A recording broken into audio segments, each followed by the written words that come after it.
Shrimatre Namaha. Om Ganganapate Namaha. We always fight for utilizing the sources what we are getting. We should use the forces for the benefit of ourselves as well as for the sake of others. In this regard, we should not fight for forces. We should fight for using them in a proper way to get proper results. Otherwise, our efforts will become futile. At the same time, we have to update the things what is going on in this world. In this regard, we have to avoid stress, tension, anxiety, etc. to use the forces what we are getting in our lifetime. It will make us to fulfill our ambitions and desires. So, basing on these things, today I take the topic don't fight forces, use them. First prayer. Vishala Nilotpalalochanayai Vikasi Pankeruhalochanaya Samekshanayi cha Vishamekshanaaya Namah Shivaya cha Namah Shivaya. Complexity is a defining business and leadership challenge of our time. But it has never felt more urgent than this moment. With the coronavirus made the life and business as we know it. Governments are scrambling to mitigate the effects of the outbreak, and business leaders are rushing to protect their people, their customers, and their companies. For the next few weeks, we will be drawing on our deep knowledge base about what it takes to lead through the most complex and confounding problems, to offer you insights and advice about how to keep a steady hand on the wheel during the crisis and how to guide your organization in its transition back to normalcy once the crisis winds down. We have been studying complexity and helping leaders navigate it for nearly 20 years.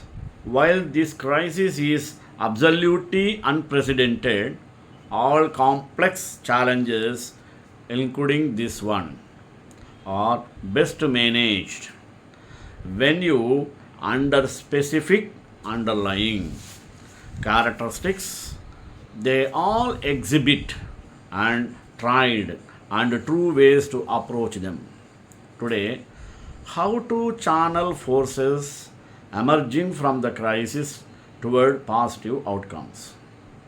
In the year 1932, American philosopher, systems theorist, architect, and inventor R. Buckminster Fuller said, "Don't fight forces, use them."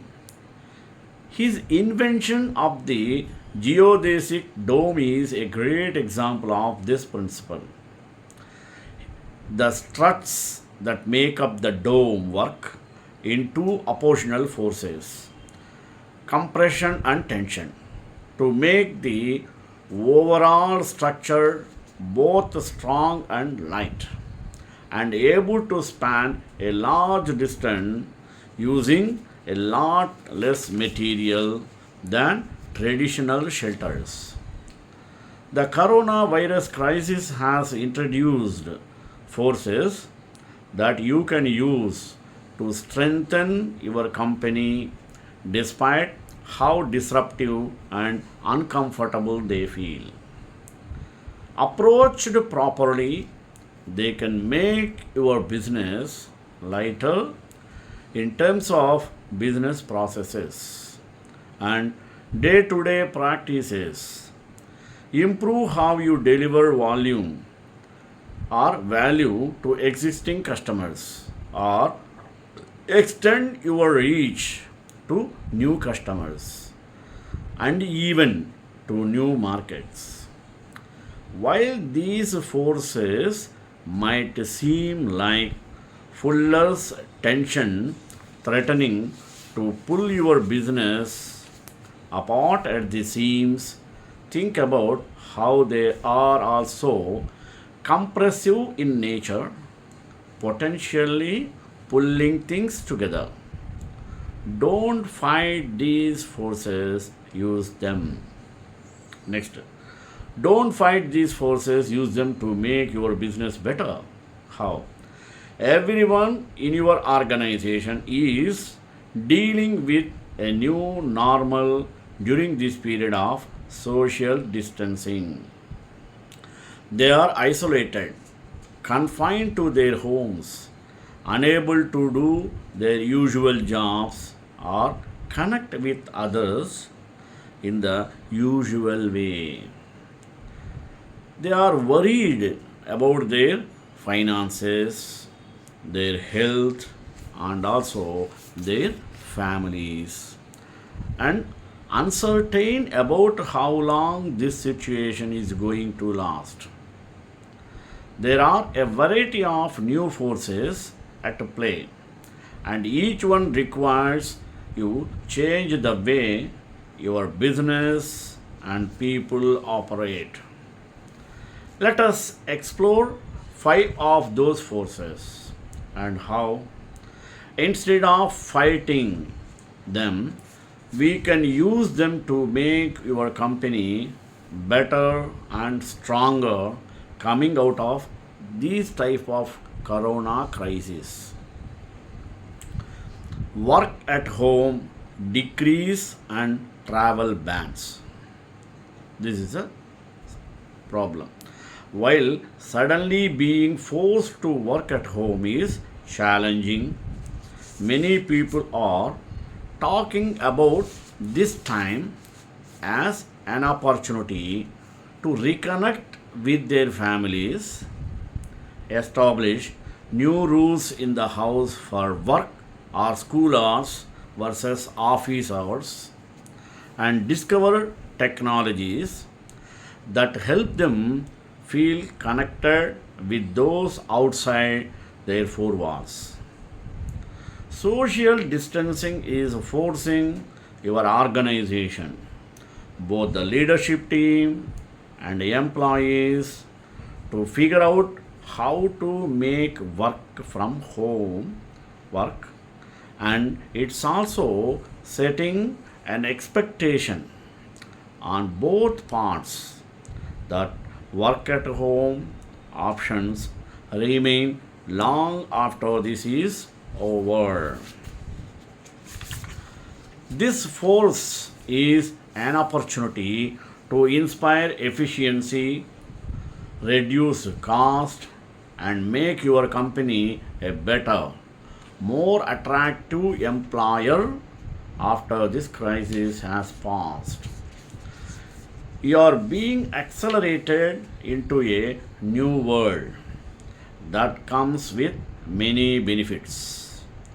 Furthermore, having been forcibly cut off from travel, people are learning that there are effective alternatives to planes, trains, and automobiles when it comes to meeting with others.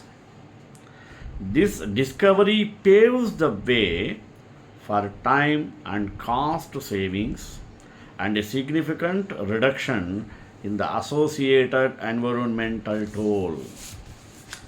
Starting now, think about how you can establish working at home and minimizing unnecessary travel as a permanent new normal. Pay attention to what's working and what's not working, and put plans in place to make policy and technology enables instead of barriers.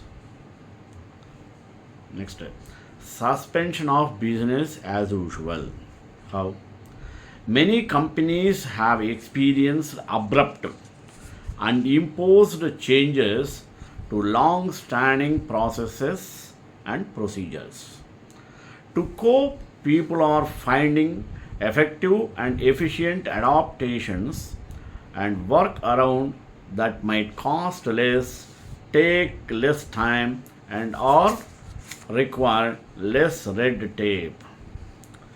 Positive deviance is likely in full bloom around your company, potentially resulting in streamlined solutions that isolate a process steps that matter from those does not. Some changes might be unsustainable or result in intolerable risk, such as telling people they don't need to complete timesheets during the crisis, or letting them source materials from unvetted vendors, but others probably should have happened a long time ago. Attenuate the former as soon as you can and lock in the latter before business as usual undoes all that great innovation. It's a great time to grant empowerment and encourage and reward risk taking. Now, rapid shift to new technologies and communication platforms. How? Companies with digital transformation initiatives underway just got a shot in the arm. People are adopting digital solutions both in their business and in their personal lives at a staggering rate because suddenly they have no choice. Even if you could fight that right now, why would you? And when it comes to heartfelt and transparent digital communication, both internally and externally, have you ever done so much of it so well? The proverbial old days are learning new tricks, and we are all getting good at effective digital practices, maybe the 2 years earlier than we thought we had to. Don't view what's happening as temporary. Much of the shift that we are witnessing is here to stay.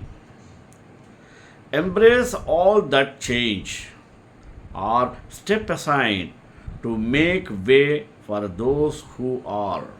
Now is a time to revolutionize how your company work. Now is a time to set the tone for the digital culture you need to thrive. Now it is a time to invent and experiment with the new digital products and services your customers will be demanding far sooner than you expected. Next, stress, tension, and anxiety.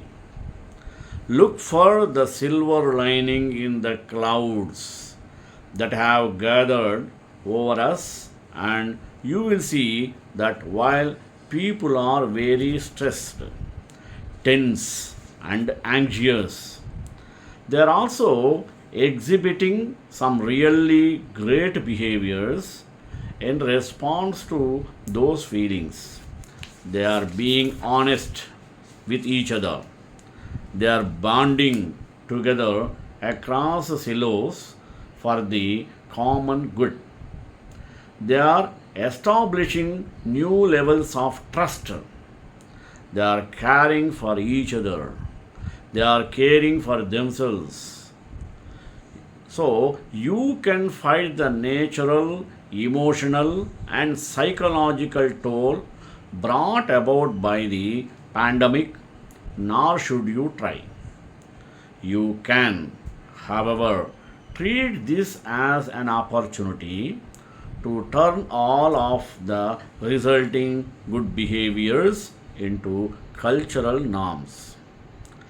To explore one example, being frank and honest, in interactions with others is a great habit for your people and can be an invaluable cultural norm for your business. We have found that any meeting can be made better by introducing a critic role. Critics listen to the conversation in the meeting and intermittently, without interruption, offer frank critique about how people are talking about. That constructive friction generated by critics sets the expectation that people must be real with each other without making it personal or insulting. Introduce mechanisms like the errate like critic role that will continue to advance frankness, honesty, collaboration, and trust right now. While people are actively adopting and valuing these traits, uncertainty. While uncertainty is clearly heightened right now, it's not something new. In fact, long before the coronavirus pandemic, we were living in an age of certainty, change, disruption, and turmoil. The difference was that it was not as acute and obvious. As a direct result of today's sudden and shocking uncertainty, you are constantly thinking about what your employees must be going through and how you can better serve them. Because of that, you are talking to them and reassuring them regularly. Should not you be doing that all the time? Likewise, you are constantly thinking about what your customers must be going through and how you can optimize the value you deliver them in this time of need. Shouldn't that be standard practice? Thinking back over the last few weeks, we have all been given a crash course on exponentiality. We now understand new little time it takes for something that grows along a power curve to leap from a remote possibility to an immediate threat, from an uncertainty to a certainty. Doesn't that lesson also apply to how seriously we should take a new disruptive force in our markets? A new technology, a new workforce trend, or a new customer need? Come to think of it, have not we been hearing scientists warn us about the exponential rate of the impact climate change is having on the planet? Are we now ready to believe that meaningful interventions are required right away, not in some far off future that we will get to one day? One thing for certain right now, there is no point in fighting the forces that are currently rippling through your organization. It makes much more sense to find ways to use them. The coronavirus crisis has introduced forces that you can use to strengthen your company, despite how disruptive and uncomfortable they feel. Approached properly, they can make your business lighter in terms of business processes and day to day practices. Improve how you deliver value to existing customers or extend your reach to new customers and even to new markets. While these forces might seem like Fuller's tension, threatening to pull your business apart at the seams, think about how they are also comprehensive in nature, potentially pulling things together.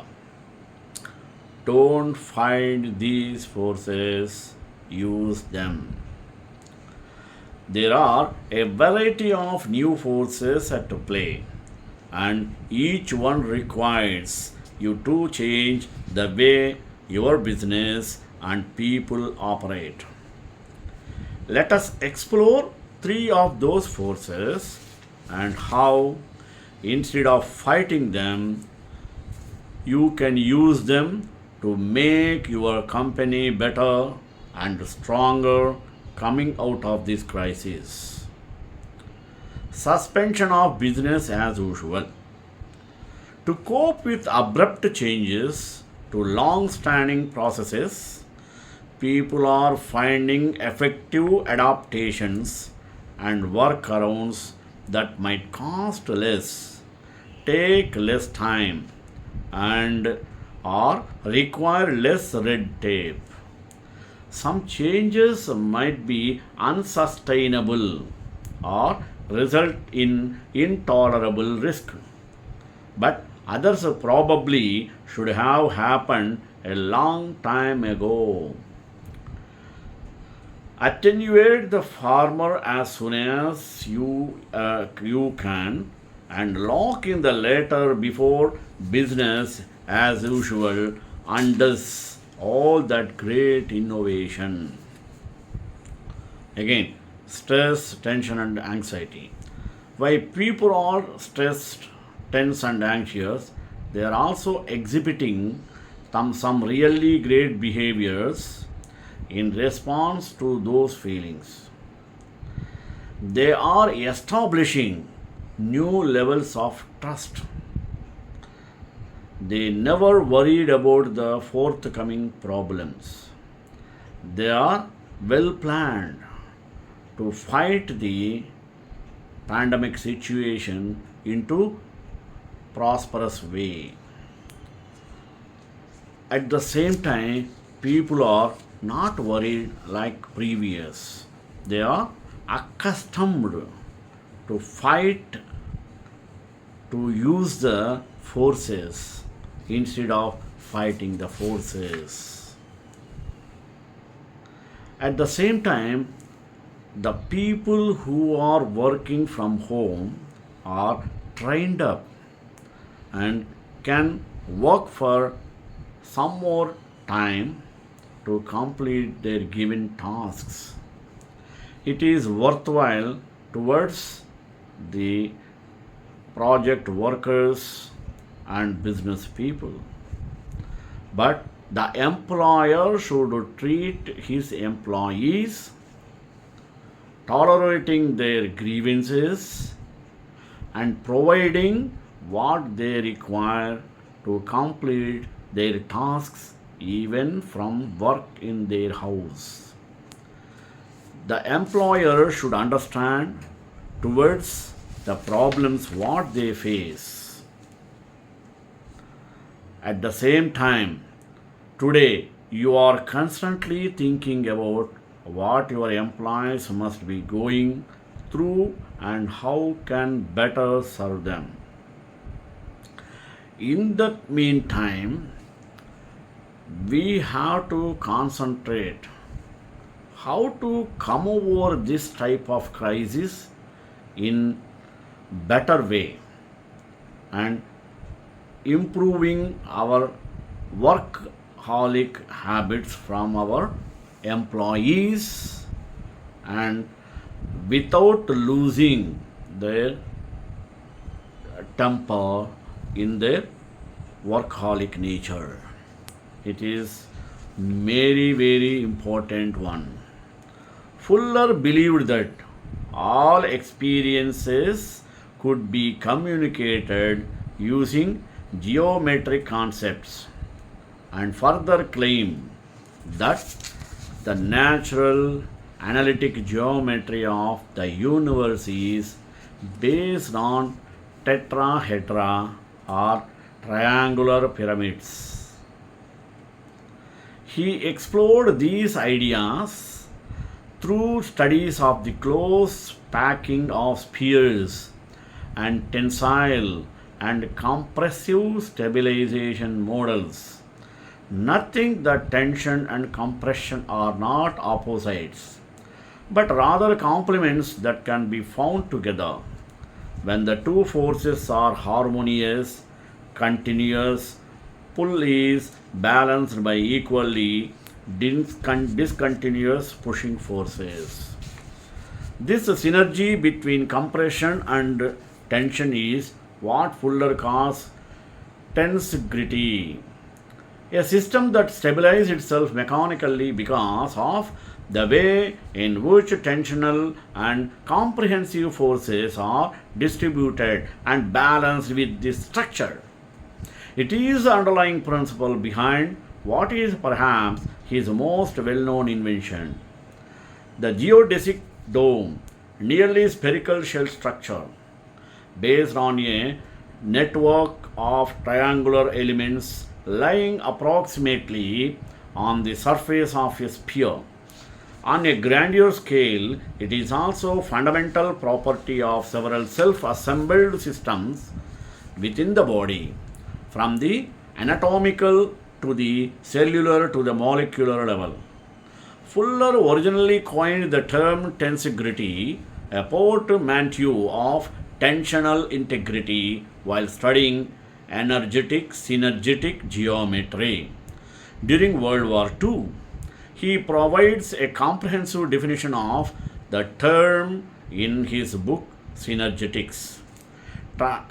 Tensegrity describes a structural relationship principle in which structural shape is guaranteed by the finitely closed, comprehensively continuous tensional behaviors of the system and not by the discontinuous and exclusively local comprehensional member behaviors.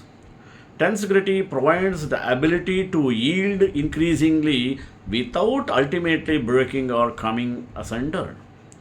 Tensegrity structures fall into two main categories: prestressed and geodesic. Both types rely on continuous transmission of tensional forces in order to maintain their shape and stabilize themselves through decentralized tension and local compression. An increase in tension on one part of the structure causes increased tension on other parts of the structure, even those on the opposite side, which is balanced out by increased compression within other parts of the structure. The former encompass structural members which are already in tension or compression before they are exposed to any external force, stabilizing themselves through a phenomenon called prestress. Within these structures, the compression bearing rigid struts stretch or tense. The flexible tension bearing members compress the rigid struts. These countering forces, which equilibrate throughout the structure, are what enable it to stabilize itself. Geodesic tensegrity structures are frameworks made up of rigid struts, each of which can bear tension or compression. These struts are positioned to hold the joints that make up the framework into fixed places so as to stabilize the entire structure. Perhaps the most familiar example of these structures is geodesic dome. Immortalized by Fuller's golf ball, a square spaceship Earth building at Disney's Epcot. Influenced by the Notwin, that strongest possible homogeneous truss is cyclically tetrahedral, a conclusion he reached from his studies of synergy. Fuller developed geodesic domes in the late 1940s, demonstrated the ways in which these ideas can be applied to housing and architecture. A geodesic dome is a sphere or ball shaped structure comprised of a complex network of rigid rods connected into triangles or tetrahedral, which these ideas can be applied to housing and architecture. श्रीकांताय कल्याणनिधे निधेन्द्रां श्रीवेङ्कटनिवासाय श्रीनिवासाय मङ्गलं मङ्गलाशासनपरैर्मदाचार्य पुरोगमैः सर्वैश्च पूर्वैराचार्यैः सत्कृतायास्तु मङ्गलम्.